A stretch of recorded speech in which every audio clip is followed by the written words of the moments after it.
सार्थकता। सुबह का वक्त। रूपगंज के टूटे फूटे काली मंदिर के सामने बने उस पक्के चबूतरे वाले बरगद के नीचे रोज की महफिल सजी है। यहां सबसे पहले ये बताना जरूरी है कि रूपगंज कोई व्यापार की जगह नहीं है और ना ही कभी रही थी। इसका कोई सबूत भी नहीं मिलता। रूपगंज बस एक साधारण सा छोटा गांव है जहां मुश्किल से 10-12 घर ब्राह्मणों के होंगे। इनके अलावा लोहार, कुम्हार और मछुआरे जैसे दूसरी जातियों के लोग भी रहते हैं। बाजार होना तो दूर की बात है, पूरे गांव में बस एक किराने की दुकान है। पर लोगों ने साल भर उधार ले लेकर उस दुकान की ऐसी हालत कर दी है कि उसका मालिक अगर दुकान बंद कर सके तो वो चैन की सांस लेगा। मगर वो भी अच्छे से जानता है और उसके ग्राहक भी जानते हैं कि अगर दुकान एक बार बंद हो गई तो बकाया पैसा वसूल होने की कोई उम्मीद नहीं रहेगी। रूपगंज में हर कोई गरीब है और एक दूसरे को चूना लगाकर किसी तरह अपनी गुजर बसर कर रहे हैं। काली मंदिर के उस बरगद के नीचे बैठकर आज यही सब बातें हो रही थीं। यही बातें जो पिछले 30 सालों से चली आ रही हैं। उससे पहले क्या हुआ क्या नहीं इसका कोई हिसाब नहीं है, क्योंकि वो लोग अब जिंदा ही नहीं रहे। इस गांव में ज्यादा उम्र वाले बुजुर्ग लोग कम ही नजर आते हैं, खासकर भद्र समाज के लोगों में।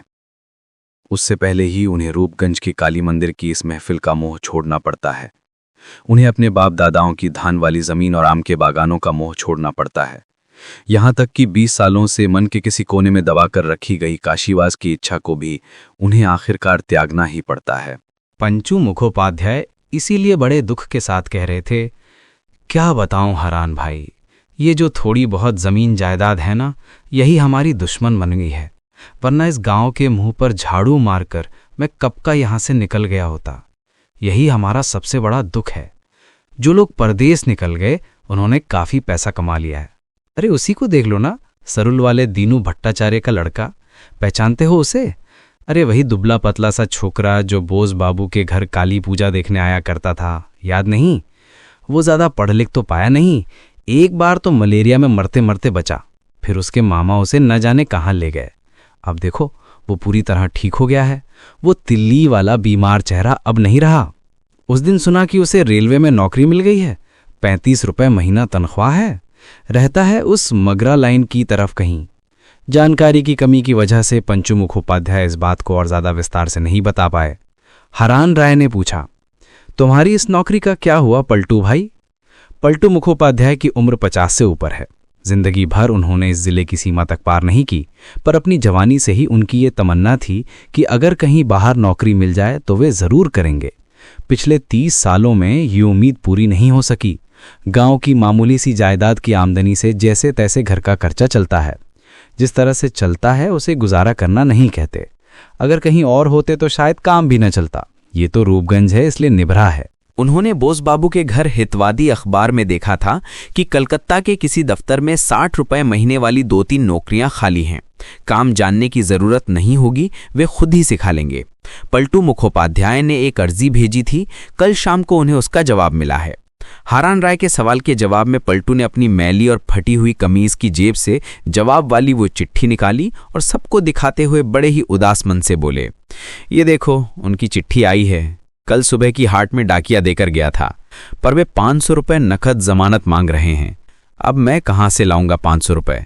यहाँ 5 रुपए तक का इंतजाम नहीं है। नहीं भाई, ये सब हमारे बस की बात नहीं है। मधु लाहिड़ी अपने घर से चिलम भरकर हाथ में हुक्का लिए बरगद के चबूतरे पर पहुंचे। सब जानते हैं कि पिछले साल कार्तिक के महीने में अपनी सास की मौत के बाद मधु लाहिड़ी के हाथ में कुछ पैसा आया है। इसी वजह से मधु लाहिड़ी से कोई खुश नहीं है, सब मन ही मन उनसे जलते हैं। मधु ने उम्र में बड़े हरान राय के हाथ में हुक्का देते हुए कहा, कल रात मेरे घर एक कांड हो गया, शायद आपको पता नहीं होगा। रसोई घर की खिड़की के पास देर रात कोई खड़ा था। राम ने छत से देखा, वो बाहर आया था। छत के ठीक नीचे दूसरी तरफ रसोई घर है। एकदम दूध जैसी चांदनी रात थी। उसने देखा कि कोई काला सा साया खिड़की की ग्रिल पकड़कर खड़ा है। वो बच्चा है। जैसे ही चिल्लाया, मेरी पत्नी की नींद खुल गई, मेरी भी आंख खुल गई। सब छत पर आए तो देखा कहीं कुछ नहीं है, पर रसोई घर के पीछे उन सिहोड़ा के पेड़ों के बीच जैसे कोई आवाज हो रही थी। पूरी रात जाग कर गुजारी। देख रहा हूं गांव में रहना दुश्वार हो गया है। मधु लाहिड़ी की इस बात से कोई खुश नहीं हुआ। किसी ने उसकी बात पर यकीन भी नहीं किया। सबको लगा हाथ में पैसा आ गया है, इसलिए लोगों को जता रहा है कि मेरे घर चोरों का आना जाना लगा रहता है। ये बस एक किस्म की रहीसी दिखाने का तरीका है। हरान राय ने मधु के हाथ से हुक्का लिया।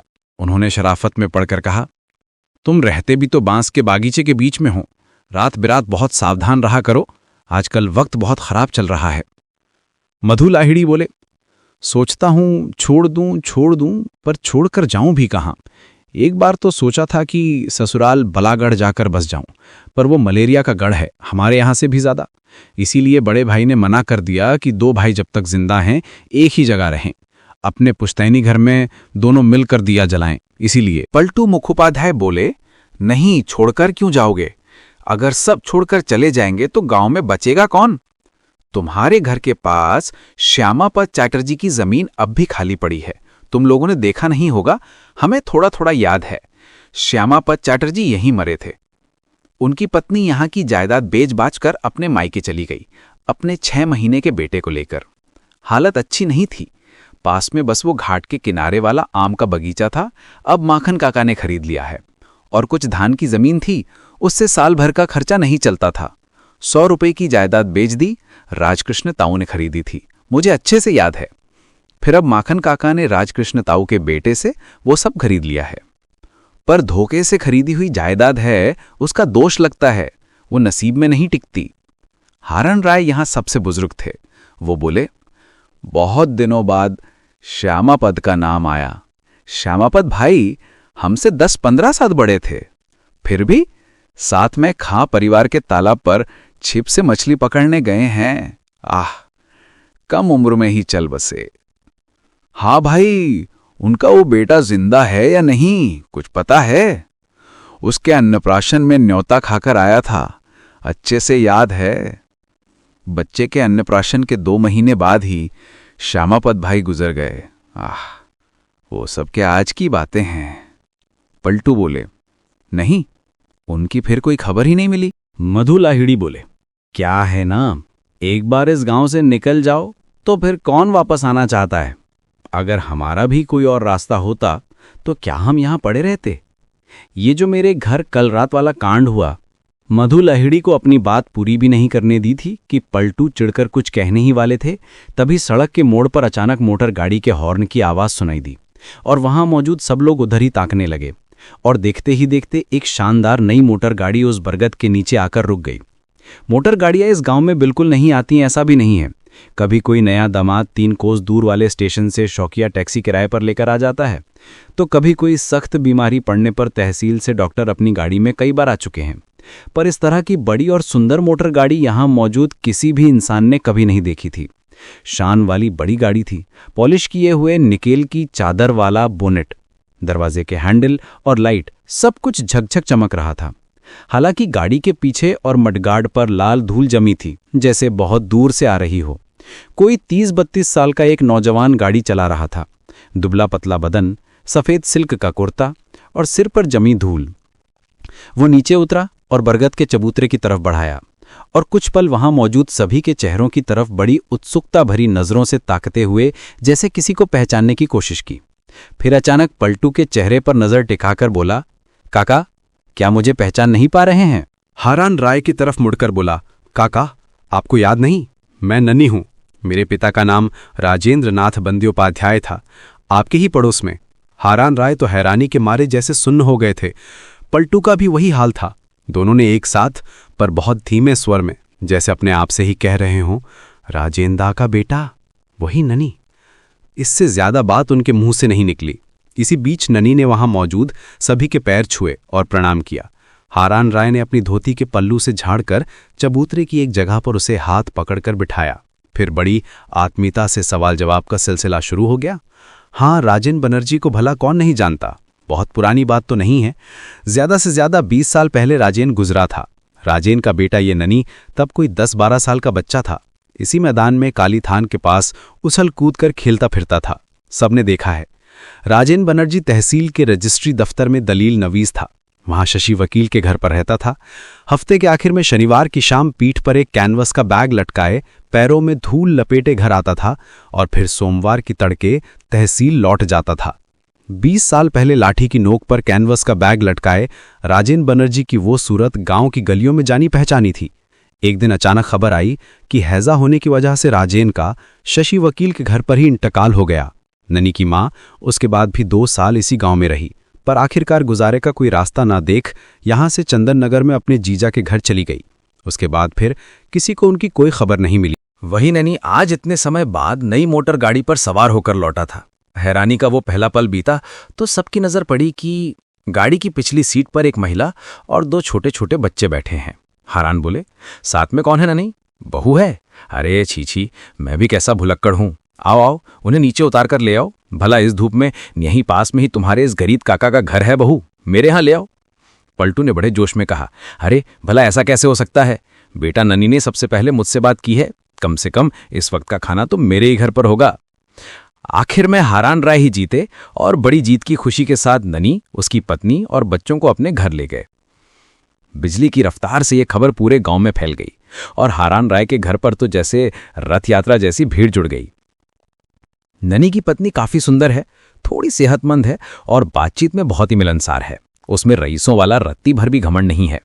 गांव में ऐसे बहुत से लोग हैं जिन्होंने ननी को बचपन में देखा था। सब आपस में बातें करने लगे कि इसे ही कहते हैं तकदीर। उसकी माँ उसे हाथ पकड़कर रोते रोते गांव छोड़कर गई थी और आज देखो क्या ठाठ है। भगवान जब देता है तो छप्पर फाड़ कर देता है। ऐसी ही तमाम बातें होने लगीं। पलटू बोले, अरे मैंने तो सुबह ही कहा था, जो भी इस गांव से बाहर निकला उसी ने तरक्की की, किसी ने कम तो किसी ने ज्यादा। आज अगर मैं इस गांव में बैठकर अपनी जिंदगी मिट्टी न करता तो क्या मेरी ये हालत होती? नहीं, अब तो बाहर निकलना ही पड़ेगा। देखता हूं ननी बेटा से ही बात करके देखता हूं, अगर वो कहीं कुछ जुगाड़ कर दे। ननी की किस्मत पलटने से गांव में कोई भी दुखी नहीं था, बल्कि सब खुशी थे, क्योंकि ननी के साथ इस गांव में किसी के हितों का कोई टकराव नहीं था। ननी यहां रहता भी नहीं था। ऊपर से सबने जब ननी को आखिरी बार देखा था तब वो छोटा बच्चा था।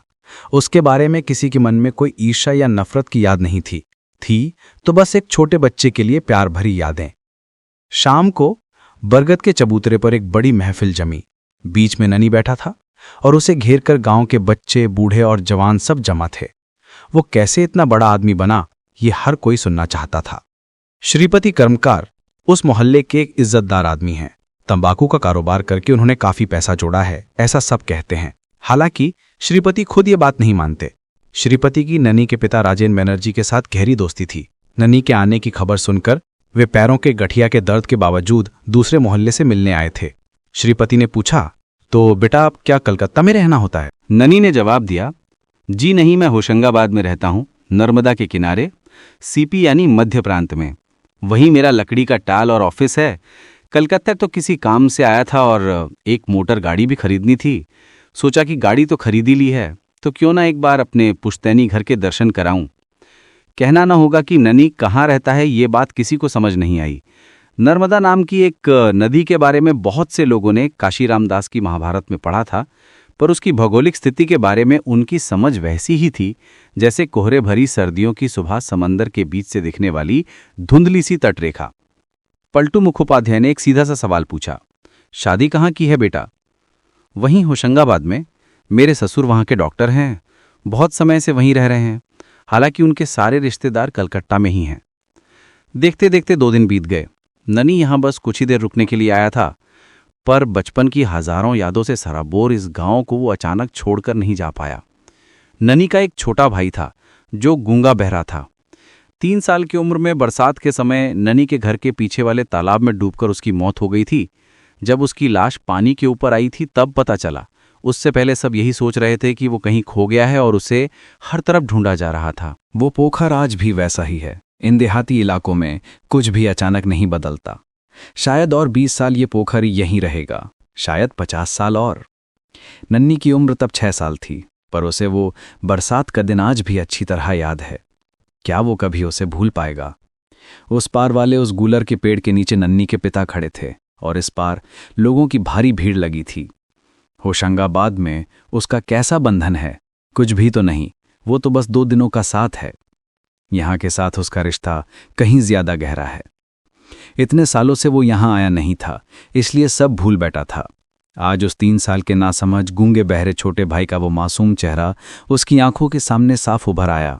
वो किस तरह उसकी तरफ ताकता था, उसकी वो नादान निगाहें और नाक पर वो तिल। हैरानी की बात है कि इंसान को इतना सब भी याद रहता है।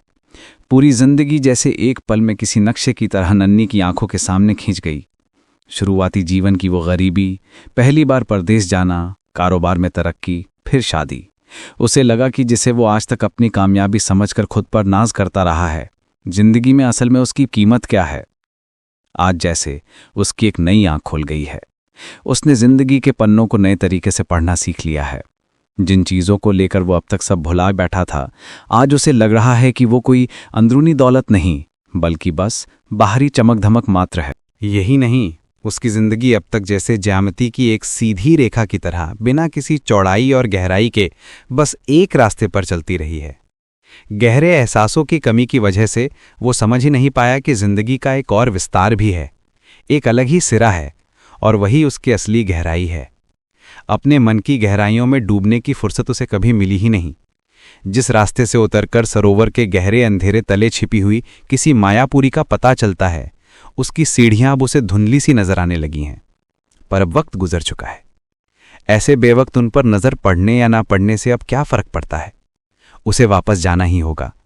लकड़ी का हिसाब किताब देखना है, फॉरेस्ट ऑफिसरों से मिलकर नए जंगलों का ठेका लेने का इंतजाम करना है, कारोबार को और बढ़ाने की कोशिश करनी है, और बैंक में जमा रुपयों के अंकों को बढ़ाना है।